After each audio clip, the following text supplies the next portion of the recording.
যে আলাদা ধরেন আপনি 10-20 জন 100 জন 50 জন একটা বাহিনী হাসিনা স্পেশালি বানাইছে এই গুম খুন করার জন্য, এটা কি হাসিনা করছে? না। হাসিনা কাদেরকে দিয়ে এই গুম খুন করিয়েছে?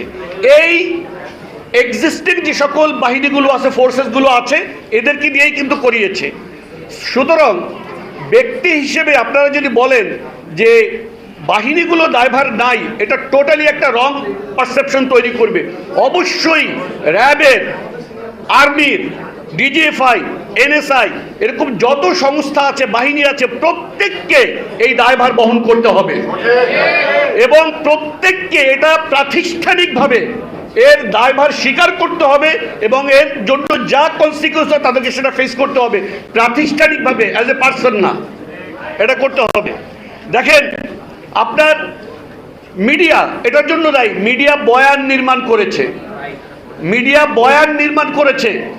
টাকনোর উপরে যদি আপনি এখনো যান, কালের কণ্ঠে আছে এখনো রিপোর্ট, সেই রিপোর্ট প্রথম আলোতে আছে।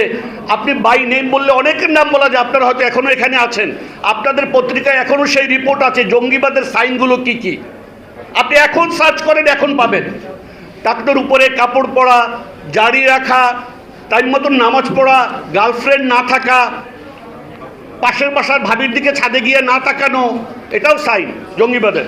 ইয়েস, আপনার ফিল্ম বানিয়েছিল তারা, যে এক ছেলে পাশের বাসায় মহিলা ছাদে কাপড় দিতে এসেছে, ওই ছেলে তাকে দেখে দরজার জানালার পর্দা টেনে দিয়েছে, সো হি ইজ আ জঙ্গি, বিকজ সে পাশের বাসার মহিলার দিকে তাকায় নাই। এই ন্যারেটিভ দেশের মিডিয়াগুলো বানিয়েছে, এই দেশের মিডিয়া এই ন্যারেটিভ নির্মাণ করেছে। তাদেরকে অবশ্যই এর দায়ভার স্বীকার করতে হবে। প্রশাসন, আপনি এটা একটা 360 ডিগ্রি অ্যাঙ্গেল কাজ করেছে। প্রশাসন, আপনি থানাগুলো কাজ করেছে।